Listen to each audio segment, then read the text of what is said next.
Hello, I Shahnawaz welcomes you in this lecture and I am continuing the chapter number 9 ray optics and optical instruments। और इस lecture में हम discuss करेंगे एक important topic that is lens makers formula. Yes, lens maker formula एक बहुत ही important formula है जिसके नाम से ही क्लियर हो रहा है कि अगर कोई लेंस बनाना चाहता है किसी स्पेसिफिक फोकल लेंथ का, ठीक है।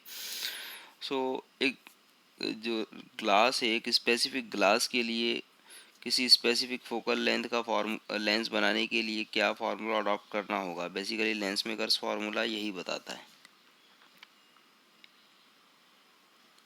So the lens makers formula relates the focal length of the lens to the refractive index of its material and the radius of curvature of the two surfaces.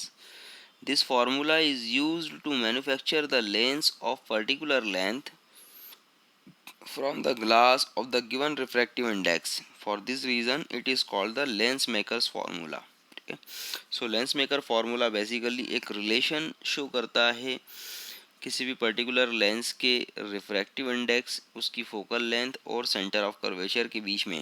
And important thing, lens makers formula use किया जाता है किसी lens को बनाने के लिए किसी specific focal length का लेंस किसी स्पेसिफिक ग्लास का यूज़ करते हुए, ठीक है, जिसका एक स्पेसिफिक रिफ्रैक्टिव इंडेक्स हो। सो लेंस मेकर्स फार्मूला काफ़ी इंपॉर्टेंट होता है। टू डेराइव द फार्मूला, इसके लिए बेसिकली हमें फार्मूला डेराइव करना है। हम देखेंगे किस तरह से फार्मूला डेराइव करेंगे हम लेंस मेकर्स फार्मूला। तो इसके लिए हमें कुछ एजम्पशंस लेने होंगे। सो क्या एजम्पशंस होंगे वो? That to derive the lens makers formula we make the following assumptions and adopt the new Cartesian sign conventions. सबसे पहला एजम्पशंस जो हम लेंगे लेंस मेकर्स फार्मूला को डेराइव करने के लिए, the first one is this: the lens is thin. Lens कैसा है? लेंस हमारा पतला है, थिन है। थिन होने की वजह से क्या होगा? So that the distance is measured from the poles of the two surfaces of the lens can be taken as to be same as the distance is measured from the optical centers of the lens. Suppose ये lens हमारा कैसा है? Thin है तो obviously ये जो बीच का इसका डायामीटर है, बीच की जो थिकनेस है, ये बहुत कम होगी। बहुत कम होने की वजह से जो भी मेज़रमेंट अगर हम ये जो सरफेसेस हैं X P one Y and X P two Y, ये जो सरफेसेस हैं, इन सरफेसेस से जो भी हम मेज़रमेंट लेंगे, सपोज़ P1 से हम कोई मेज़रमेंट ले रहे हैं या फिर P2 से हम जो मेज़रमेंट ले रहे हैं, ऑब्वियसली वो मेज़रमेंट बिल्कुल लगभग इक्वल होगा सेंटर, ऑप्टिकल सेंटर से। ठीक है, ऑप्टिकल सेंटर से जो मेज़रमेंट लिया जाएगा वो लगभग इक्वल होगा P1 से और P2 से लिए जाने वाले मेज़रमेंट के। क्यों? क्योंकि लेंस बहुत पतला है, लेंस बहुत थिन है, जिसकी वजह से P1C और P2 ये लगभग एक दूसरे के बहुत ज़्यादा करीब हैं।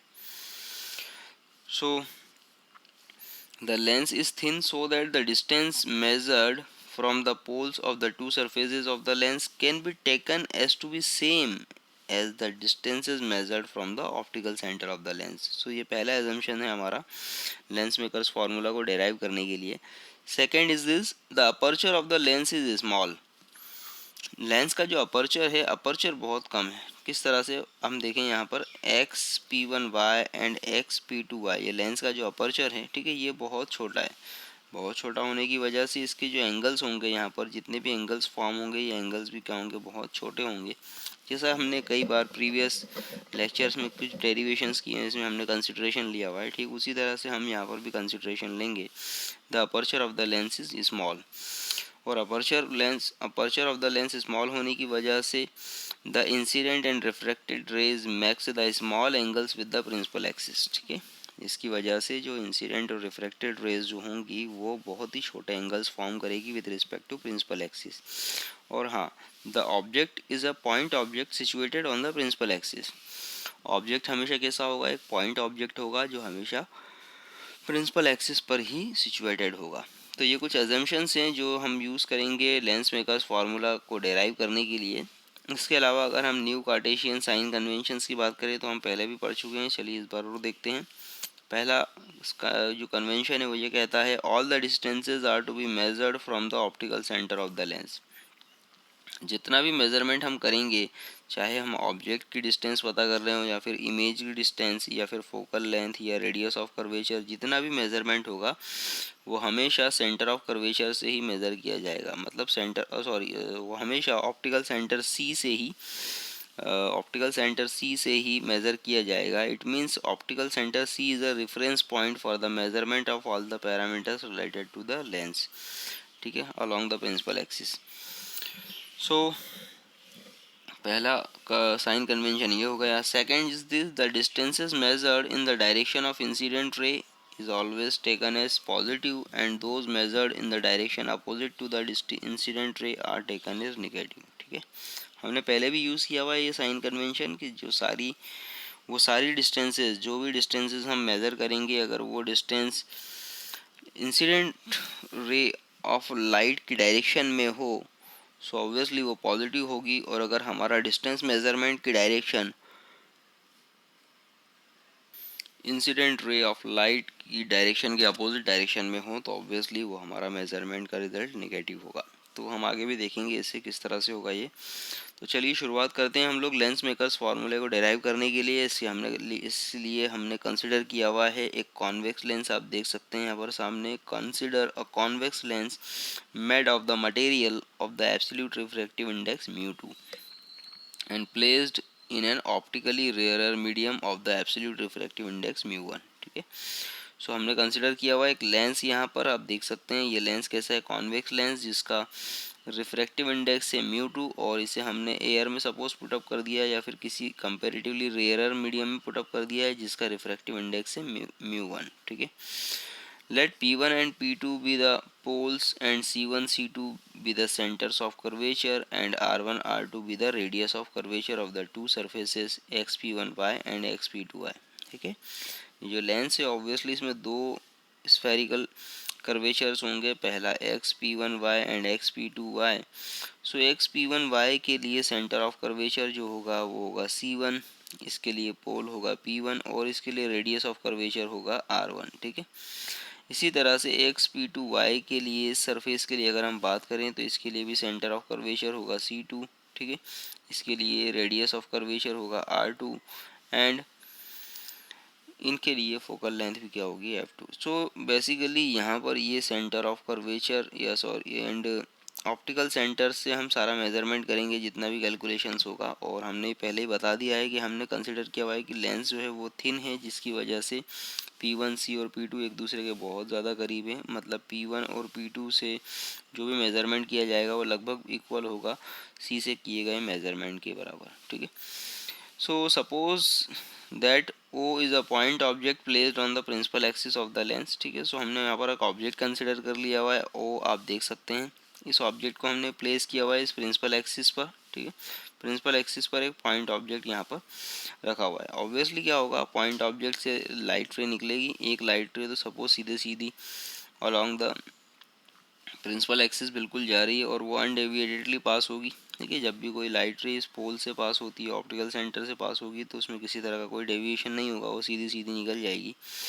एंड द नेक्स्ट रे इज़ दिस, सपोज कोई दूसरी लाइट रे है, वो सपोज यहाँ पर पॉइंट ए पर इंसिडेंट हो रही है। पॉइंट ए पर इंसिडेंट होने के बाद क्या होगा, यहाँ पर क्योंकि लाइट रे रेयरर मीडियम से डेंसर मीडियम में एंटर कर रही है, ठीक है, μ1 से μ2 रिफ्रैक्टिव इंडेक्स वाले मटेरियल में एंटर कर रही है, तो ऑब्वियसली यहाँ पर रिफ्रैक्शन परफॉर्म होगा। अब रिफ्रैक्शन परफॉर्म कैसे होगा, सो ऑब्वियसली लाइट रे रेयरर मीडियम से डेंसर मीडियम में ट्रैवल कर रही है। इट मीन्स कि यहाँ पर लाइट रे नॉर्मल के करीब जाएगी। अब नॉर्मल कैसे आएगा, तो ऑब्वियसली यहाँ पर ये जो पॉइंट ए पर जहाँ पर लाइट रे इंसिडेंट हुई है, इस पॉइंट ऑफ इंसिडेंट से हम एक लाइन ड्रॉ करेंगे जो मिलेगी सीधे जाकर सेंटर ऑफ कर्वेचर से, ठीक है।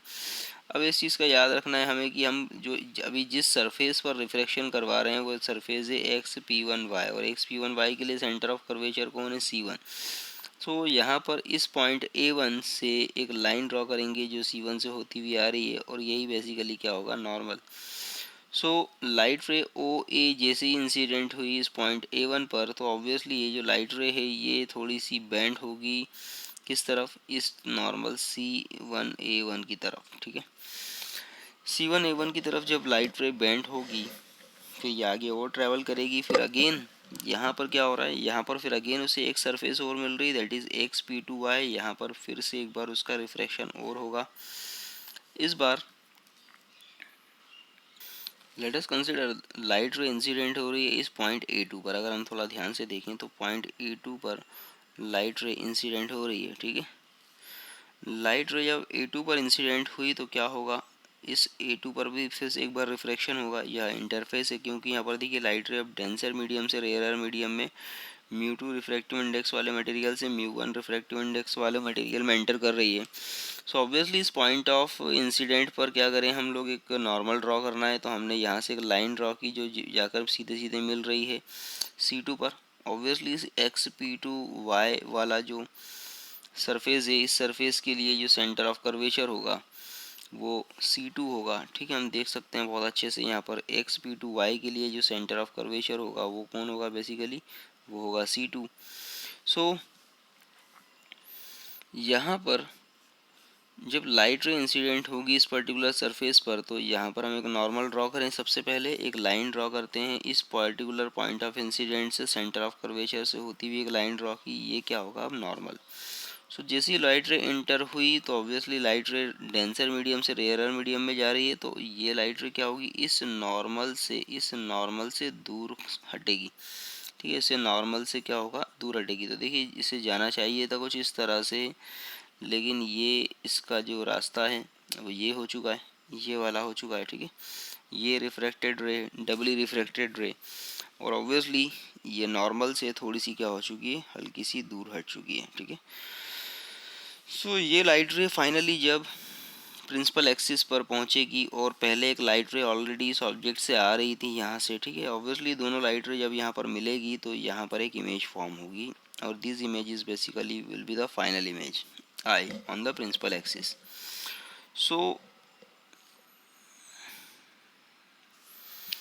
suppose that O is a point object placed on the principal axis, ठीक है। सपोज हमने कंसिडर कर लिया O कैसा है, पॉइंट ऑब्जेक्ट है जो प्रिंसिपल एक्सिस पर प्लेस है, और the surface x P one Y forms the real image I one, assuming that the material of the lens extends beyond the face X P one Y as such, ठीक। So जब X P one Y से suppose यहाँ पर कोई light रे, अगर हम दो सरफेसेस की बात करें यहाँ पर एक्स पी वन वाई और एक्स पी टू वाई, इन दोनों सरफेसेस से इमेज की बात करें, तो देखिए अगर पहली सरफेस को अगर हम सिर्फ और सिर्फ कंसिडर करते एक्स पी वन वाई को, सो यहाँ से जो रिफ्रैक्शन हुआ था, ठीक है, वो रिफ्रैक्टेड रे ये वाली थी, ठीक है। ऑब्वियसली ये रिफ्रैक्टेड रे जब प्रिंसिपल एक्सिस पर पहुँचती तो ऑब्वियसली दूसरी रे के साथ में मिलकर इस point of intersection I one पर क्या करती, वो इमेज फॉर्म करती। सो लेंस मेकर फार्मूले को डिराइव करने के लिए हम यहाँ पर दोनों सरफेसेस को इंडिविजुअली काउंट करेंगे, और दोनों सरफेसेस को इंडिविजुअली काउंट करने के बाद इनके जो रिजल्ट्स होंगे उनको आपस में ऐड करेंगे।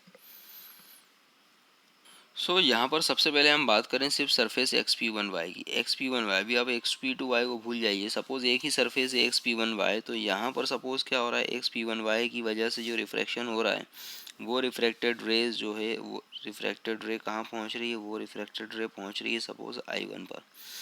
आई वन पर जब पहुंची, ऑब्वियसली इस आई वन पर दूसरी पहले निकलने वाली लाइट रे जो एक्सिस के अलॉन्ग थी, प्रिंसिपल एक्सिस के अलॉन्ग थी, उसके साथ में जब इंटरसेक्शन होगा तो इमेज फॉर्म होगी यहाँ पर इस पर्टिकुलर पॉइंट आई वन पर। सो ऑब्वियसली हम एक कंसिडरेशन ले सकते हैं, हमने प्रीवियस लेक्चर्स में पढ़ा है काफ़ी अच्छे से, कि अगर सपोज को रेयरर मीडियम में रखा जाए और ऑब्जेक्ट भी रेयरर मीडियम में लाई करता है, ठीक है। सो इससे बनने वाली इमेज क्या होगी और इसका रिलेशन क्या होगा इमेज डिस्टेंस और ऑब्जेक्ट डिस्टेंस के टर्म्स में, तो हमने ये पढ़ा हुआ है बहुत अच्छे से। वो होगा mu one upon P one O plus mu two upon P one I one equals to mu two minus mu one upon P one C one, ठीक है। सो यहाँ पर हमें पता है कि basically mu one upon P one O क्या होगा, बेसिकली इस पोल और ऑब्जेक्ट के बीच का distance, then mu one upon P one I one, mu two upon P one I one, ठीक है। सो यहाँ पर mu two refractive index of the glass and P one I one मतलब pole of the surface x P one Y और I one image के बीच का distance हो गया है। देन नेक्स्ट इज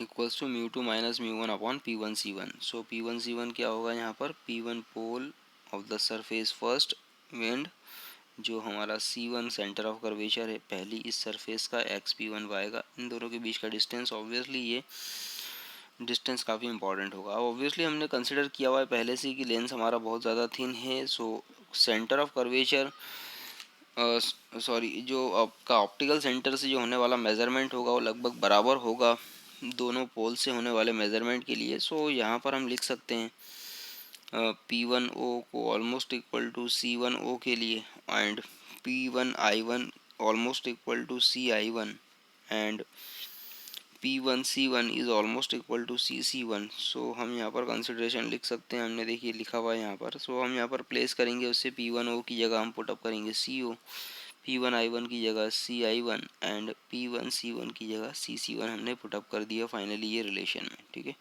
सो ये पहली सरफेस के लिए हमारे पास रिजल्ट आ गया। Now let's come to the second surface XP2y, ठीक है, XP2y पर आते हैं। So let us now consider the refraction from the surface XP2y of the convex lens. Actually, material of the lens does not extend beyond the surface XP2y. Therefore, the before refracted ray from the point A1 could meet the principal axis. It will suffer the refraction at the point A2 on the second surface XP2y, ठीक है। तो मैंने ऐसा कहा था कि यहाँ पर पॉइंट A2 पर भी एक बार और रिफ्रैक्शन होगा, और पॉइंट A2 पर जो रिफ्रैक्शन हो रहा है, ठीक है। सो यहाँ पर अगर हम देखें थोड़ा सा, तो इस पॉइंट A2 पर रिफ्रैक्शन होने के बाद लाइट रे इस तरह से बेंट हुई और पॉइंट I पर जाकर मिल रही है, ठीक है, पॉइंट I पर जाकर मिल रही है, और ऑब्वियसली इस पॉइंट I पर ही क्या होगा, इमेज फॉर्म होगी। लेकिन ये इमेज किस पर्टिकुलर ऑब्जेक्ट की होगी, सबसे खास बात, ऑब्जेक्ट तो हमारा अभी फ़िलहाल एक ही चल रहा है, लेकिन इस ऑब्जेक्ट O से पहले हमने इमेज बनाई I1 पर, ठीक है। फिर हम कह रहे हैं कि लाइट रे बेंट हुई और लाइट रे बेंट होने के बाद इस पॉइंट I1 पर मिल रही है, ठीक है। सो यहाँ पर ये जो I1 होगा, अब ये I1, ठीक है, I1 अब बेसिकली एक तरह से ऑब्जेक्ट की तरह बिहेव करेगा इस इमेज I के लिए, ठीक है, क्योंकि पहले लाइट रे यहाँ पर आकर इंटरसेक्ट हुई, I1 इमेज फॉर्म हुई, फिर इस I1 इमेज जो होगी इसके बाद दूसरी इमेज फॉर्म होगी I। तो हम यहाँ पर कह सकते हैं कि जो इमेज I1 है वो इमेज I1 इस इमेज I के लिए ऑब्जेक्ट की तरह बिहेव करेगी, ठीक है। सो actually material lens does not extend beyond the surface XP2y, therefore before the refracted ray from the point A1, ठीक है, could meet the principal axis. So before the refracted ray from the point A1 could meet the principal axis, it will suffer the refraction at the point A2 on the second surface XP2y, and the ray of light will actually come to meet to the principal axis at the point I. Thus, the point I may be considered as a real image of the virtual object I1, ठीक है, as formed due to the refraction from the surface XP2y of the lens, ठीक है। Obviously जैसा मैंने आपसे कहा कि यहाँ पर अब जो इमेज I फॉर्म हुई है उस इमेज I के लिए I1 जो पहले इमेज फॉर्म हुई थी I1 वो एक ऑब्जेक्ट की तरह बिहेव करेगी। ऑब्वियसली इमेज I जो होगी वो कैसी होगी, एक तरह की रियल इमेज, क्योंकि डायरेक्ट इंटरेक्शन से बन रहा है, और इस इमेज के लिए I1 जो होगा वो ऑब्जेक्ट होगा। बट ये ऑब्जेक्ट कैसा है, ये एक तरह का वर्चुअल ऑब्जेक्ट है, ये ऑब्जेक्ट है एक तरह का वर्चुअल ऑब्जेक्ट, क्योंकि यहाँ पर हम इस लाइन को एक्सटेंड करके इसे क्रिएट कर रहे हैं, ठीक है। So image I will be real image, but object I1 कैसा होगा, एक तरह का रियल ऑब्जेक्ट होगा, और सॉरी वर्चुअल ऑब्जेक्ट होगा। और इस वर्चुअल ऑब्जेक्ट का रियल ऑब्जेक्ट कौन है, ऑब्वियसली वो इस तरह से हमें लगेगा जैसे लेंस में ही कोई ऑब्जेक्ट यहाँ पर रखा हुआ है, ठीक है, क्योंकि ये हमने लेंस से के अंदर वाली जो रे थी, इस तरह A1 और A2 वाली जो रे थी, A1 और A2 के बीच की जो रे थी, इन्हीं रे को हमने एक्सटेंड करके यहाँ पर एक वर्चुअल ऑब्जेक्ट क्रिएट किया हुआ है, ठीक है। सो ये इस तरह से लग रहा है कि सपोज़ इस लेंस के अंदर ही कोई ऑब्जेक्ट है जिसकी वर्चुअल इमेज यहाँ पर बनी है, और फिर ये एक और वर्चुअल ऑब्जेक्ट की तरह बिहेव कर रहा है और रियल इमेज I फॉर्म हो रही है। सो इस कंडीशन के लिए इस एक्स पी टू वाई वाली सरफेस से रिफ्रैक्शन के लिए हमने ऑब्वियसली एक जो कंडीशन पहले पढ़ी है प्रीवियस लेक्चर में, हमने देखा है कि refraction through the spherical surfaces when object lies in the denser medium, है ना, जब ऑब्जेक्ट कहाँ पर लाई करता है, डेंसर मीडियम में लाई करता है, ठीक है। सो और उसकी जो इमेज होती है वो वर्चुअल इमेज क्रिएट होती है। सो उस केस के लिए जो हमारे पास फार्मूला है already mu two minus mu two upon P two I one, ठीक है, plus mu one upon P two I one क्या होगी यहाँ पर, ऑब्जेक्ट डिस्टेंस हो गई, P two I image distance, and mu two minus mu one P two C two, ये basically radius of curvature को डिफाइन करेगा। सो ऑब्वियसली हमने कंसिडर किया हुआ है पहले से कि पी वन से हम मेज़रमेंट करें या हम सी से ऑप्टिकल सेंटर से मेज़रमेंट करें, ये दोनों लगभग बराबर होगा क्योंकि पी टू और सी ऑलमोस्ट एक दूसरे के करीब होंगे क्योंकि लेंस हमारा थिन है। So we can say that कि पी टू सी वन जो होगा वो लगभग सी सी वन के बराबर होगा, ठीक है। Sorry, X P two Y के लिए सेंटर ऑफ कर्वेचर कौन होगा, सी टू होगा। So C P two C two जो होगा वो लगभग सी सी टू के इक्वल होगा, ठीक है। इसके अलावा ऑब्जेक्ट डिस्टेंस की अगर हम बात करें, सो पी टू आई वन जो होगा वो लगभग सी आई वन के इक्वल होगा, और इमेज डिस्टेंस की बात करें सो पी टू आई जो होगा वो लगभग सी आई के इक्वल होगा। सो फाइनली हम यहाँ पर वैल्यूज़ को पुटअप कर सकते हैं, ठीक। So P two I one के लिए हमने पुटअप किया C I one, P two I के लिए हमने पुटअप किया C I, and P two C two के लिए हमने पुटअप किया सी सी टू। फाइनली हमने ये वैल्यूज़ को पुटअप कर दिया है। अब इसके बाद अगर हम ये देखें कि ये हमारा जो रिलेशन आया है ये surface x P two Y की वजह से आया, और इसी तरह से एक रिलेशन हमारे पास आया था surface x P one Y की वजह से, ठीक है। तो ये दोनों सरफेसेस की वजह से जो रिफ्रैक्शन की इक्वेशन है, अब क्योंकि यहाँ पर इस पर्टिकुलर लेंस में जो इफेक्ट क्रिएट हो रहा है वो तो दोनों का कॉम्बाइन हो रहा है, ठीक है, क्योंकि ऐसा अलग अलग इफेक्ट तो होगा नहीं। ये तो हमने लेंस में अगर फार्मूला डेराइव करने के लिए, उसे समझने के लिए अलग अलग कंसिडर किया हुआ है, बट जो फाइनल हमें रिजल्ट दिखेगा वो क्या होगा, इन दोनों सरफेसेस से होने वाले रिफ्रैक्शन का कॉम्बिनेशन होगा। तो ऑब्वियसली यहाँ पर हम क्या करेंगे, दोनों सरफेसेस से होने वाले रिफ्रैक्शन की जो इक्वेशन है उन दोनों इक्वेशंस को आपस में ऐड करेंगे, ठीक है।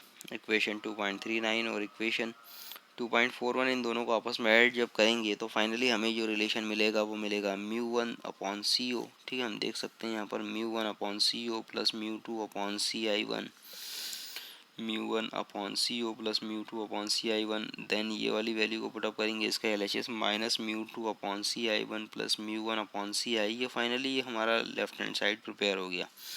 देन राइट हैंड साइड की बात करें तो mu two minus mu one upon C I one हमने पुटअप किया, mu two minus mu one upon C C one, ठीक है, and plus mu two minus mu one upon C C two, ये values को हमने put up कर दिया।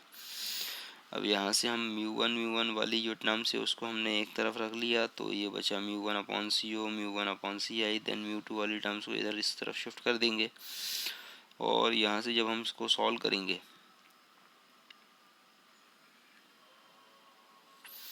तो यहाँ पर अगर हम ध्यान से देखें थोड़ा सा, तो mu two upon C I one और ये minus mu two upon C I one, ये दोनों एक दूसरे से कैंसिल आउट भी हो जाएंगे, ठीक है, यहाँ पर क्योंकि दोनों इक्वल हैं अपोजिट पोलरिटी के।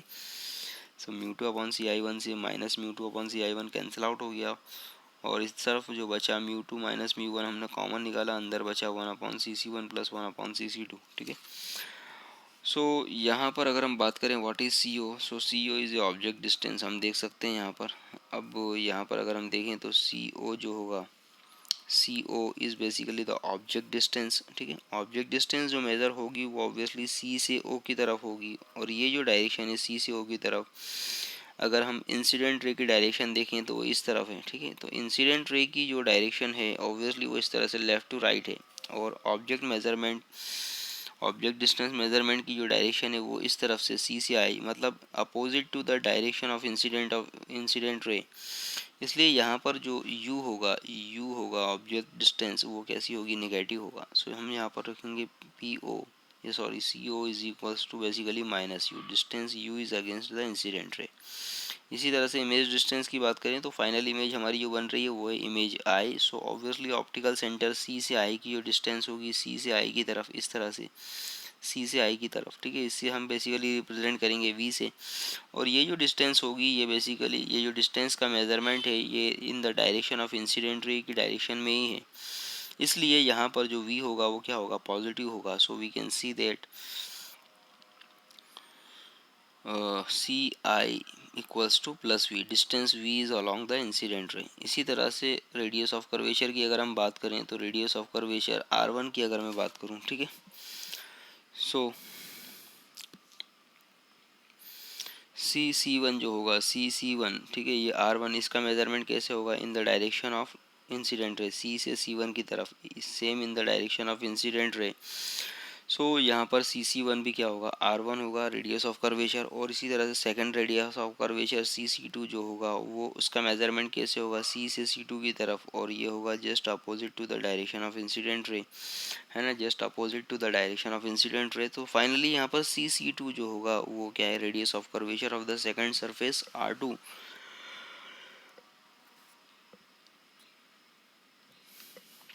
तो यहाँ पर सी टू जो होगा वो हमारा कैसा होगा, निगेटिव होगा, ठीक है, क्योंकि हम सी से सी टू की तरफ मेजरमेंट कर रहे हैं और डायरेक्शन ऑफ इंसिडेंट है इस तरह से लेफ्ट टू राइट है। सो ऑब्वियसली यहाँ पर आर टू कैसा होगा, वो R two will be negative. So finally C two को हमने माइनस आर टू पुटअप किया, सी वन को प्लस आर वन, और ये जो हमारे पास फार्मूला आया हुआ है इस फार्मूले में 2.42 में हम वैल्यू पुटअप करें। So mu one upon C O के लिए हमने पुटअप किया माइनस यू, हमने पुटअप किया mu one upon minus U, then plus mu one upon C I के लिए हमने पुटअप किया है प्लस वी। सो फाइनली हो गया mu one upon plus V, then equals to mu two minus mu one as it is, then one upon C one को हमने कहा है आर वन, ठीक है, पॉजिटिव आर वन। सो यहाँ पर हमने लिखा one upon plus R one, and C two को लिखा minus R two. So this is C two, ठीक है, वन अपॉन सी टू, तो ये हो गया minus one upon R two. So finally हमारे पास एक ये रिलेशन आ चुका है, इसको थोड़ा सा और सॉल्व करें। सो फाइनली हमें जो मिलेगा यहाँ पर आप देख सकते हैं mu one upon U minus mu one upon U plus mu one upon V equals to mu two minus mu one one upon R one minus one upon R two. ये फाइनल रिलेशन हमारे पास आ गया। इसको थोड़ा सा simplify करने के लिए, क्योंकि देखिए ये जो रिलेशन दिया हुआ है ये म्यू वन म्यू टू के टर्म्स में दिया हुआ है, मतलब एब्सोल्यूट रिफ्लेक्टिव इंडेक्स के टर्म्स में दिया हुआ है। अब इसे रिलेटिव रिफ्लेक्टिव इंडेक्स के टर्म्स में कन्वर्ट करने के लिए हमें इसे म्यू में कन्वर्ट करना होगा, म्यू वन म्यू टू को, और हमें बहुत अच्छे से पता है mu two upon mu one होता है म्यू। सो इस पूरी इक्वेशन को हम क्या करें, म्यू वन से डिवाइड कर दें, ठीक है। म्यू वन से अगर डिवाइड करते हैं तो देखिए यहाँ पर ये mu one upon mu one तो वन हो जाएगा, यहाँ पर भी mu one upon mu one one, यहाँ पर mu two upon mu one हम लिख सकते हैं, और ये minus mu one upon mu one one, बाकी as it is one upon R one minus one upon R two. अब obviously mu two upon mu one की वैल्यू होती है म्यू, तो फाइनली हो जाएगा minus one by U plus one by V, mu two upon mu one का mu minus one one upon R one minus one upon R two. तो finally ये lens maker formula हमारे पास relation आ गया, ठीक है। हमारे पास लेंस मेकर्स फार्मूले का रिलेशन आ गया, minus one by U plus one by V equals to mu minus one into 1 upon r1 minus 1 upon r2. So this is the lens maker formula. अब लेंस मेकर्स फार्मूला डेराइव करने के बाद हम बात करेंगे first principal focus और इसकी focal length की, देन सेकंड प्रिंसिपल फोकस और इसके फोकल लेंथ की, ठीक है। तो देखिए फर्स्ट प्रिंसिपल फोकस क्या होगा, बड़ी सिंपल सी बात है। First principal focus is the position of the object, ठीक है, on the principal axis of the lens for which the image is formed at infinity. बड़ा सिंपल सा कॉन्सेप्ट है कि सपोज हम हमेशा जानते हैं कि जब भी किसी कॉन्वेक्स लेंस पर कोई लाइट रे अगर फोकस से आकर इंसिडेंट होगी तो आफ्टर रिफ्लेक्शन वो कैसी हो जाएगी, पैरेलल हो जाएगी, वो पैरेलल हो जाएगी, हमें पता है, ठीक है।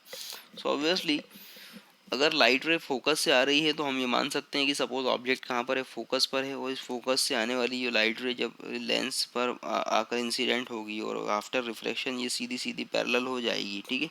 तो पैरेलल रेस कहाँ पर जाकर मिलती है, इन्फिनिटी पर जाकर मिलती है। तो ऑब्वियसली यहाँ पर हम कह सकते हैं कि फोकस पर जो प्लेस्ड ऑब्जेक्ट है, इस ऑब्जेक्ट की इमेज कहाँ पर फॉर्म हो रही है, इन्फिनिटी पर फॉर्म हो रही है, ठीक है।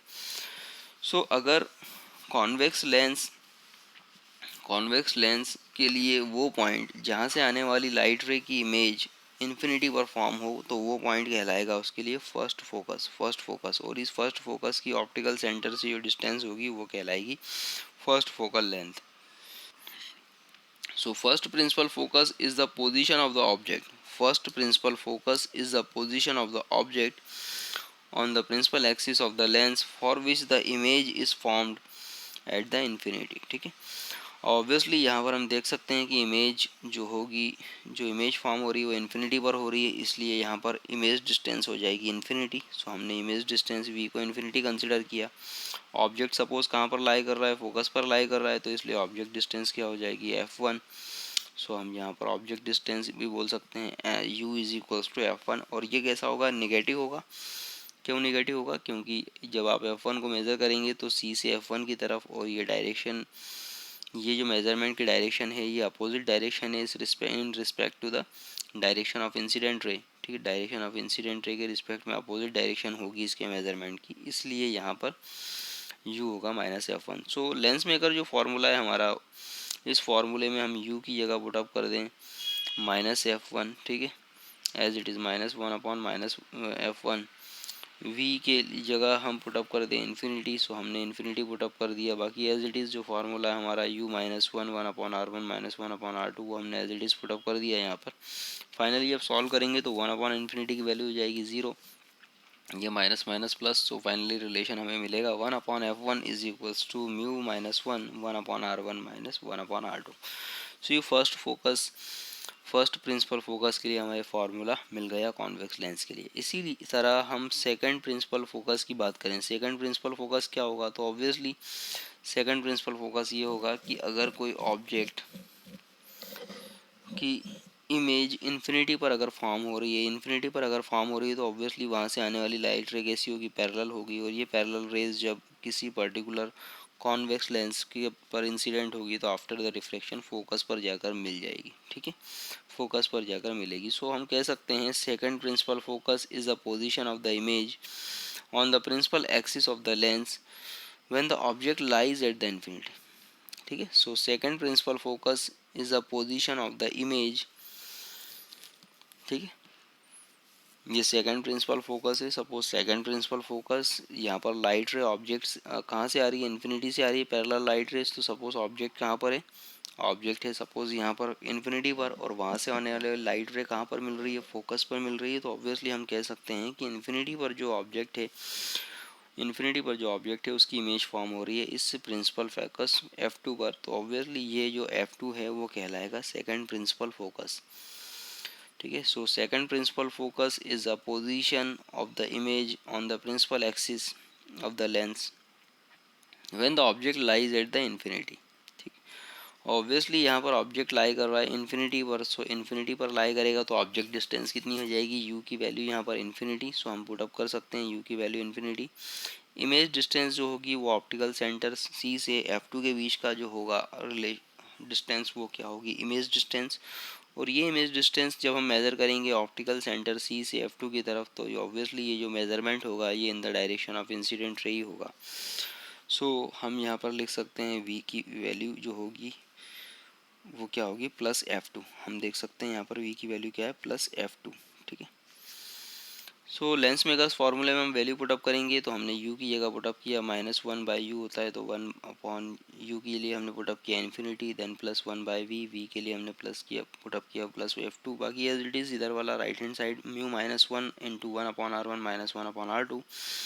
फाइनली अब सॉल्व करेंगे तो -1/∞ हो जाएगा 0, तो ये हो जाएगा 1/F2 equals to μ-1 1/R1 -1/R2. सो दोनों ही इक्वेशंस में अगर हम बात करें कि अगर हमारा जो लेंस है, ठीक है, वो बिल्कुल सिमेट्रिक है, तो ऑब्वियसली लेंस अगर सिमेट्रिक होगा तो उस लेंस की जो दोनों फोकस होंगे, ठीक है, ये ठीक है, दोनों फोकस होंगे F1, मतलब दोनों का स्फेरिकल कर्वेचर जो होगा बिल्कुल सेम होगा, इसलिए दोनों का फोकस जो होगा F1 और F2 अगर बिल्कुल सेम है, ठीक है, F1 और F2 बिल्कुल कैसा है, सेम है.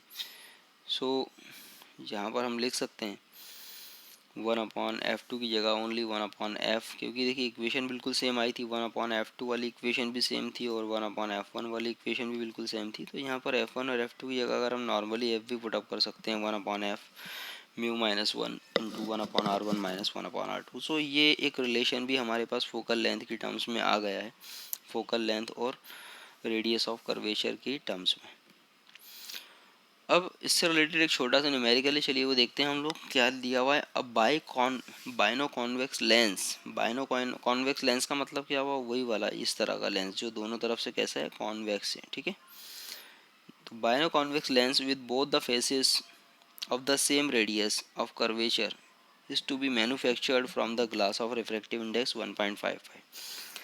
तो ग्लास का रिफ्रैक्टिव इंडेक्स म्यू की वैल्यू हमें दे दी है 1.55, रिफ्रैक्टिव और कहा है कि दोनों की रेडियस ऑफ कर्वेचर बिल्कुल सेम है, मतलब R1 और R2 कैसे हैं, बिल्कुल इक्वल है, ठीक है।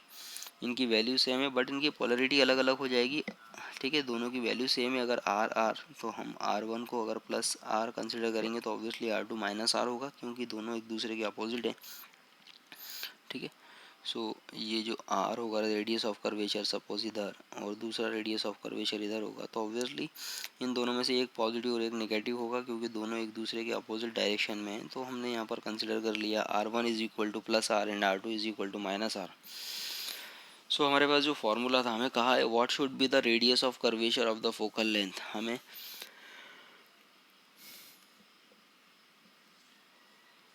रेडियस ऑफ कर्वेचर पता करना है, दैट इज़ आर की वैल्यू, और उसकी जब फोकल लेंथ की वैल्यू 20 सेंटीमीटर दी हुई है। सो हमारे पास रिलेशन है 1/f is equals to mu minus 1/r1 minus 1/r2। यहाँ से f की वैल्यू हमें दी हुई है 20 सेंटीमीटर, हम पुटअप करेंगे 1/20। म्यू की वैल्यू 1.55 दी हुई है, हमें वैल्यू पुटअप की हमने। R1 R2 की वैल्यू कितनी है, r है, हमने पुटअप किया r और माइनस r। सो फाइनली जब इसे सॉल्व करेंगे तो r की वैल्यू हमें मिल जाएगी 22.0 centimetre. So this was the lecture about the lens makers formula. काफ़ी सिंपल सा लेक्चर था लेकिन काफ़ी इंपॉर्टेंट लेक्चर है, तो इस लेक्चर को एटलीस्ट 2 से 3 बार ज़रूर देखिएगा। Thank you.